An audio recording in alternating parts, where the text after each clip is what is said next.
नमस्कार। ये है कहानियों का अद्भुत संसार। किस्सा कहानियाँ जिनमें हम लिखते हैं खुद को। मैं हूँ किशोर अंजुम और लेकर आई हूँ आज आपके लिए क्लासिक कहानियों की श्रेणी के अंतर्गत सादत हसन मंटो जी की लिखी कहानी टोबा टैक्सी। इस कहानी में प्रवासन की पीड़ा को विषय बनाया गया है। देश विभाजन के बाद जहां हर चीज का आदान प्रदान हो रहा था, वहीं कैदियों और पागलों को भी स्थानांतरित करने की योजना बनाई गई। फजलदीन पागल को सिर्फ इस बात से सरोकार है कि उसे उसकी जगह टोबा टैक्सी से जुदा ना किया जाए। वो जगह चाहे हिंदुस्तान में हो या पाकिस्तान में। जब उसे जबरन वहां से निकालने की कोशिश की जाती है तो वह एक ऐसी जगह जमकर खड़ा हो जाता है जो न हिंदुस्तान का हिस्सा है और न पाकिस्तान का। और उसी जगह पर एक ऊंची चीख के साथ औंधे मुंह गिर कर मर जाता है। बंटवारे के 2-3 साल बाद पाकिस्तान और हिंदुस्तान की सरकारों को ख्याल आया कि साधारण कैदियों की तरह पागलों का भी तबादला होना चाहिए। यानी जो मुसलमान पागल हिंदुस्तान के पागल खानों में हैं, उन्हें पाकिस्तान पहुंचा दिया जाए, और जो हिंदू और सिख पाकिस्तान के पागल खानों में हैं, उन्हें हिंदुस्तान के हवाले कर दिया जाए। मालूम नहीं यह बात ठीक थी या नहीं। बहरहाल बुद्धिमानों के फैसलों के अनुसार इधर उधर ऊंचे स्तर की कॉन्फ्रेंसें हुई और आखिर एक दिन पागलों के तबादले के लिए नियत हो गया। अच्छी तरह छानबीन की गई। वे मुसलमान पागल जिनके अभिभावक हिंदुस्तान में थे वहीं रहने दिए गए थे, और जो बाकी थे उन्हें सीमा पर रवाना कर दिया गया था। यहाँ पाकिस्तान से, क्योंकि करीब करीब सब हिंदू सिख जा चुके थे, इसलिए किसी को रखने रखाने का सवाल ही न पैदा हुआ। जितने हिंदू सिख पागल थे सब के सब पुलिस के संरक्षण में सीमा पर पहुंचा दिए गए। उधर की मालूम नहीं, लेकिन इधर लाहौर के पागल खाने में जब इस तबादले की खबर पहुंची तो बड़ी दिलचस्प और कौतुकपूर्ण बातें होने लगी। एक मुसलमान पागल जो रोजाना 12 बरस से बाकायदगी के साथ जमींदार पढ़ता था, उससे जब उसके दोस्त ने पूछा, मौलवी साहब यह पाकिस्तान क्या होता है, तो उसने बड़े सोच विचार के बाद जवाब दिया, हिंदुस्तान में एक ऐसी जगह है जहां उस्तरे बनते हैं। यह जवाब सुनकर उसका मित्र संतुष्ट हो गया। इसी तरह एक सिख पागल ने दूसरे सिख पागल से पूछा, सरदार जी हमें हिंदुस्तान क्यों भेजा जा रहा है, हमें तो वहां की बोली भी नहीं आती। दूसरा मुस्कुरा दिया, मुझे तो हिंदुस्तान की बोली आती है, हिंदुस्तानी बड़े शैतानी आकड़ आकड़ फिरते हैं। एक मुसलमान पागल ने नहाते नहाते पाकिस्तान जिंदाबाद का नारा लगा दिया। इस जोर से बुलंद किया कि फर्श पर फिसल कर गिरा और अचेत हो गया। कुछ पागल ऐसे भी थे जो पागल नहीं थे। इनमें अधिकतर ऐसे कातिल थे जिनके रिश्तेदारों ने अफसरों को दे दिलाकर पागल खाने भिजवा दिया था कि वे फांसी के फंदे से बच जाएं। ये कुछ कुछ समझते थे कि हिंदुस्तान का क्यों विभाजन हुआ है और यह पाकिस्तान क्या है, लेकिन सभी घटनाओं से ये भी बेखबर थे। अखबारों से कुछ पता नहीं चलता था और पहरेदार सिपाही अनपढ़ जाहिल थे। उनकी बातचीत से भी वे कोई नतीजा नहीं निकाल सकते थे। उनको सिर्फ इतना मालूम था कि एक आदमी मोहम्मद अली जिन्ना है जिसको क़ायदे आज़म कहते हैं। उसने मुसलमानों के लिए एक अलग मुल्क बनाया है जिसका नाम पाकिस्तान है। यह कहाँ है, इसकी स्थिति क्या है, इसके विषय में वे कुछ नहीं जानते थे। यही कारण है कि पागल खाने में वे सब पागल जिनका दिमाग पूरी तरह से खराब नहीं था, इस उहापोह में थे कि वे पाकिस्तान में हैं या हिंदुस्तान में। अगर हिंदुस्तान में हैं तो पाकिस्तान कहाँ है, और अगर वे पाकिस्तान में हैं तो यह कैसे हो सकता है कि वे कुछ अर्सा पहले यहाँ रहते हुए भी हिंदुस्तान में थे। एक पागल तो पाकिस्तान और हिंदुस्तान और पाकिस्तान के चक्कर में ऐसा पड़ा कि और ज़्यादा पागल हो गया। झाड़ू देते देते एक दिन दरख्त पर चढ़ गया और एक टहनी पर बैठकर 2 घंटे लगातार भाषण देता रहा, जो पाकिस्तान और हिंदुस्तान के नाजुक मामले पर था। सिपाहियों ने उसे नीचे उतरने के लिए कहा तो वह और ऊपर चढ़ गया। डराया धमकाया गया तो उसने कहा, मैं ना हिंदुस्तान में रहना चाहता हूं ना पाकिस्तान में, मैं इस पेड़ पर ही रहूंगा। बड़ी मुश्किल के बाद जब उसका दौरा ठंडा पड़ा तो वह नीचे उतरा और अपने सिख और हिंदू दोस्तों से गले मिल मिलकर रोने लगा। इस ख्याल से उसका दिल भर आया कि वे उसे छोड़कर हिंदुस्तान चले जाएंगे।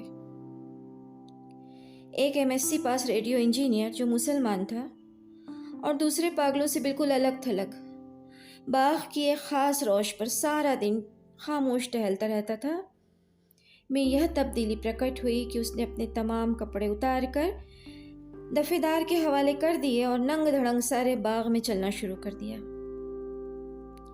एक मोटे मुसलमान पागल ने, जो मुस्लिम लीग का एक सक्रिय कार्यकर्ता रह चुका था और दिन में 15-16 बार नहाया करता, एकदम नई आदत छेड़ दी। उसका नाम मोहम्मद अली था। चुनांचे उसने एक दिन अपने जंगले में घोषणा कर दी कि वह कायदे आज़म मोहम्मद अली जिन्ना है। उसकी देखा देखी एक सिख पागल मास्टर तारासी बन गया। करीब था कि उस जंगले में खून खराबा हो जाए, मगर दोनों को खतरनाक पागल करार देकर अलग अलग बंद कर दिया गया। लाहौर का एक नौजवान हिंदू वकील था जो मोहब्बत में पड़कर पागल हो गया था। जब उसने सुना कि अमृतसर हिंदुस्तान में चला गया है तो उसे बहुत दुख हुआ। उसी शहर की एक हिंदू लड़की से उसे प्रेम हो गया था। यद्यपि उसने उस वकील को ठुकरा दिया था, मगर दीवानगी की हालत में भी वह उसको भूला नहीं था। चुनांचे वह उन तमाम मुस्लिम लीडरों को गालियां देता था जिन्होंने मिल मिलाकर हिंदुस्तान के 2 टुकड़े कर दिए। उसकी प्रेमिका हिंदुस्तानी बन गई थी और वह पाकिस्तानी। जब तबादले की बात शुरू हुई तो वकील को पागलों ने समझाया कि वह दिल छोटा ना करे, उसको हिंदुस्तान भेज दिया जाएगा, उस हिंदुस्तान में जहां उसकी प्रेमिका रहती है। मगर वह लाहौर छोड़ना नहीं चाहता था, इस ख्याल से कि अमृतसर में उसकी प्रैक्टिस नहीं चलेगी। यूरोपियन वार्ड में 2 एंग्लो इंडियन पागल थे। उनको जब मालूम हुआ कि हिंदुस्तान को आज़ाद करके अंग्रेज चले गए हैं तो उनको बड़ा दुख हुआ। वे छिप छिप कर घंटों इस समस्या पर बातचीत करते रहते कि पागल खाने में उनकी हैसियत किस तरह की होगी, यूरोपियन वार्ड रहेगा या जाएगा, ब्रेकफास्ट मिला करेगा या नहीं, क्या उन्हें डबल रोटी बनाम ब्लडी इंडियन चपाती जो जहर मार नहीं करनी पड़ेगी। एक सिख था जिसको पागल खाने में दाखिल हुए 15 वर्ष हो चुके थे। हर समय उसकी जबान से अजीब व गरीब शब्द सुनने में आते थे। ऊपर दी गड़गड़ दी नेक्स्ट दी बेध्याना दी मूंग दी दाल ऑफ दी लालटेन। वह दिन को सोता था न रात को। पहरेदारों का यह कहना था कि 15 वर्ष के इस लंबे अरसे में वह एक क्षण के लिए भी ना सोया था, लेटता भी नहीं था। अलबत्ता कभी कभी किसी दीवार के साथ टेक लगा लेता था। हर समय खड़े रहने से उसके पांव सूज गए थे, पिंडलियां भी फूल गई थीं, मगर इस शारीरिक तकलीफ के बावजूद लेट कर आराम नहीं करता था। हिंदुस्तान, पाकिस्तान और पागलों के तबादले के विषय में जब कभी पागलों में चर्चा होती थी तो वह ध्यान से सुनता था। कोई उससे पूछता कि उसका क्या ख्याल है तो वह बड़ी गंभीरता से जवाब देता, ऊपर दी गड़गड़ दी नेक्स्ट दी बेध्याना दी मूंग दी दाल ऑफ दी पाकिस्तान गवर्नमेंट।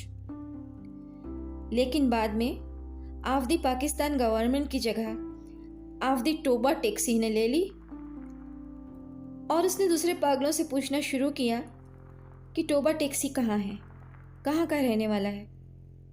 लेकिन किसी को भी मालूम नहीं था कि वह पाकिस्तान में है या हिंदुस्तान में। जो बताने की कोशिश करते थे खुद इस उलझन में फंस जाते थे कि सियालकोट पहले हिंदुस्तान में होता था पर अब सुना है कि पाकिस्तान में है। क्या पता है कि लाहौर जो अब पाकिस्तान में है कल हिंदुस्तान में चला जाएगा, यह सारा हिंदुस्तान ही पाकिस्तान बन जाए और यह भी कौन सीने पर हाथ रखकर कह सकता था कि हिंदुस्तान और पाकिस्तान दोनों किसी दिन सिरे से गायब ना हो जाएंगे। एक सिख पागल के केश छिद्रे होकर थोड़े ही रह गए थे। क्योंकि वह बहुत कम नहाता था, दाढ़ी और बाल आपस में जम गए थे, जिसके कारण उसकी शक्ल बड़ी भयानक हो गई थी। लेकिन वह आदमी किसी का नुकसान नहीं करता था। 15 वर्षों में उसने किसी से झगड़ा फसाद नहीं किया था। पागल खाने के जो पुराने नौकर थे, वे उसके बारे में इतना जानते थे कि टोबा टैक्सी में उसकी कई ज़मीनें थीं। अच्छा खाता पीता ज़मींदार था कि अचानक ही दिमाग उलट गया। उसके रिश्तेदार लोहे की मोटी मोटी जंजीरों में उसे बांध कर लाए और पागल खाने में दाखिल करा गए। महीने में एक बार मुलाकात के लिए ये लोग आते थे और उसकी राजी खुशी मालूम करके चले जाते थे। एक मुद्दत तक यह क्रम चलता रहा। लेकिन जब पाकिस्तान हिंदुस्तान की गड़बड़ शुरू हो गई तो उनका आना बंद हो गया। उसका नाम बिशन सिंह था, मगर सब उसे टोबा टैक्सी कहते थे। उसे बिल्कुल यह मालूम ना था कि दिन कौन सा है, महीना कौन सा है या कितने साल बीत चुके हैं। लेकिन हर महीने जब उसके स्वजन और संबंधी उससे मिलने आते तो उसे अपने आप पता चल जाता था। चुनांचे वह एक दफेदार से कहता कि उसके मुलाकाती आ रहे हैं। उस दिन वह अच्छी तरह नहाता, बदन पर खूब साबुन घिसता और सिर में तेल लगाकर कंघी करता। अपने कपड़े जो वह कभी इस्तेमाल नहीं करता था निकलवा कर पहनता और यूं सज बनकर मिलने वालों के पास जाता। वे उससे कुछ पूछते तो वह चुप रहता या कभी कभी ओपर दी गड़गड़ दी एनेक्स दी बेध्याना दी मूंग दी दाल ऑफ दी लालटेन कह देता। उसकी एक लड़की थी जो हर महीने एक उंगुल बढ़ती बढ़ती 15 वर्ष में जवान हो गई थी। बिशन से उसे पहचानता ही ना था। जब वह बच्ची थी तब भी अपने बाप को देखकर रोती थी, जवान हुई तब भी उसकी आंखों से आंसू बहते थे। पाकिस्तान और हिंदुस्तान का किस्सा शुरू हुआ तो उसने दूसरे पागलों से पूछना शुरू किया कि टोबा टैक्सी कहाँ है। जब संतोषजनक उत्तर ना मिला तो उसकी कुरेद दिन ब दिन बढ़ती गई। अब मुलाकाती भी नहीं आते हैं। पहले तो उसके दिल की आवाज़ भी बंद हो गई थी जो उसे उनके आने की खबर दे दिया करती थी। उसकी बड़ी इच्छा थी कि लोग आए। वे उससे सहानुभूति प्रकट करते थे और उसके लिए फल मिठाइयाँ और कपड़े लाते थे। वह यदि उनसे पूछता कि टोबा टैक्सी कहाँ है तो वे निश्चित बता देते कि पाकिस्तान में है या हिंदुस्तान में है, क्योंकि उसका विचार था कि वे टोबा टैक्सी ही से ही आते हैं जहाँ उसकी ज़मीन है। पागल खाने में एक पागल ऐसा भी था जो अपने को खुदा कहता था।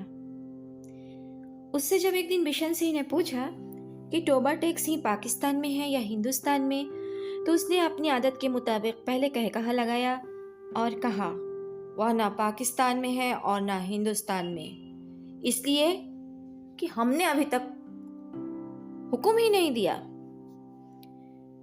बिशन सिंह ने उस खुदा से कई बार मिन्नत खुशामद से कहा कि वह उसे हुक्म दे दे ताकि झंझट ख़त्म हो, मगर वह बहुत व्यस्त था क्योंकि उसे और भी अनगिनत हुक्म देने थे।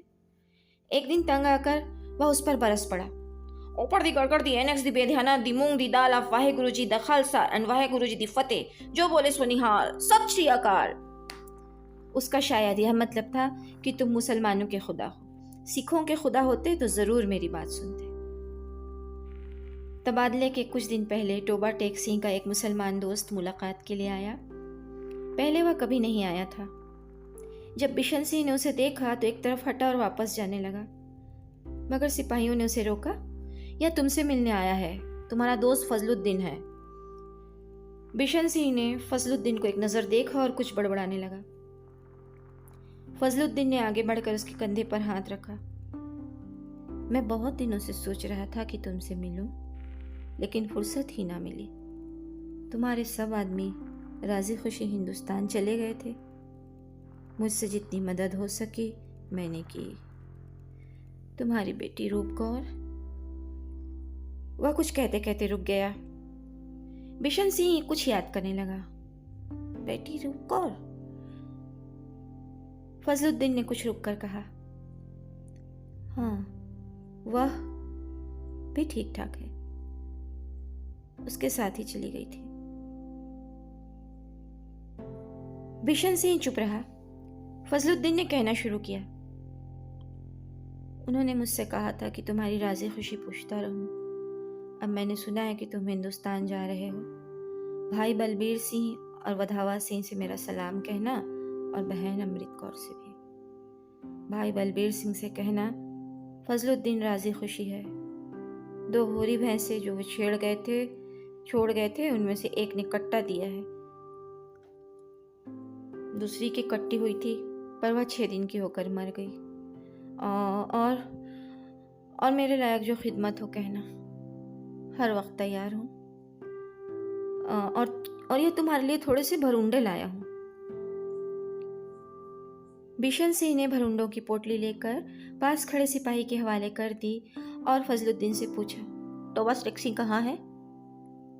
Toba taxi? उसने तनिक आश्चर्य से कहा, कहाँ है? वही है जहाँ था। बिशन सिंह ने पूछा, पाकिस्तान में या हिंदुस्तान में?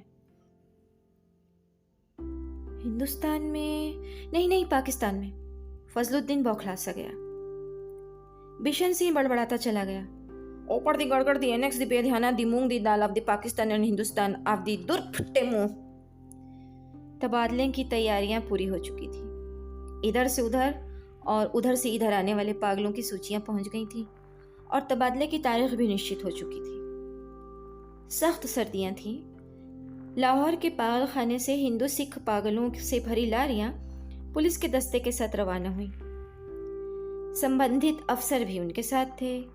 वाघा के बॉर्डर पर दोनों ओर के सुपरिंटेंडेंट एक दूसरे से मिले और प्रारंभिक कार्रवाई खत्म होने के बाद तबादला शुरू हो गया, जो रात भर जारी रहा। पागलों को लारियों से निकालना और उनको दूसरे अफसरों के हवाले करना बड़ा कठिन काम था। कुछ तो बाहर निकलते ही नहीं थे। जो निकलने को तैयार होते उनको संभालना मुश्किल होता, क्योंकि इधर उधर भाग उठते थे। जो नंगे थे उनको कपड़े पहनाए जाते तो वे फाड़ कर अपने शरीर से अलग कर देते।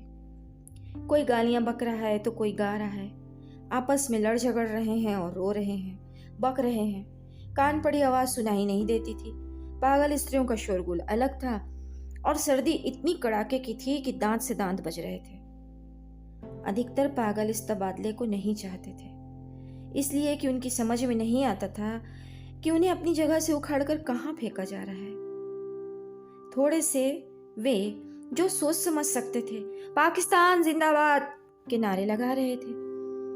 2-3 बार झगड़ा होते होते बचा, क्योंकि कुछ हिंदुओं और सिखों को ये नारे सुनकर तैश आ गया था। अब बिशन सिंह की बारी आई और जब उसको दूसरी ओर भेजने के संबंध में अधिकारी लिखत पढ़त करने लगे तो उसने पूछा, टोबा टैक्सी कहाँ है? पाकिस्तान में या हिंदुस्तान में? संबंधित अधिकारी हंसा और बोला, पाकिस्तान में। यह सुनकर बिशन सिंह उछलकर एक तरफ हटा और दौड़कर अपने शेष साथियों के पास पहुंच गया। पाकिस्तानी सिपाहियों ने उसे पकड़ लिया और दूसरी तरफ ले जाने लगे, किंतु उसने चलने से इनकार कर दिया। टोबा टैक्सी कहाँ है? और जोर जोर से चिल्लाने लगा, ओपर दी गड़गड़ दी एनेक्स दी बेध्याना दी मूंग दी दाल ऑफ टोबा टैक्सी इन पाकिस्तान। उसे बहुत समझाया गया, देखो टोबा टैक्सी अब हिंदुस्तान में चला गया है, यदि नहीं गया है तो उसे तुरंत ही भेज दिया जाएगा, किंतु वह ना माना।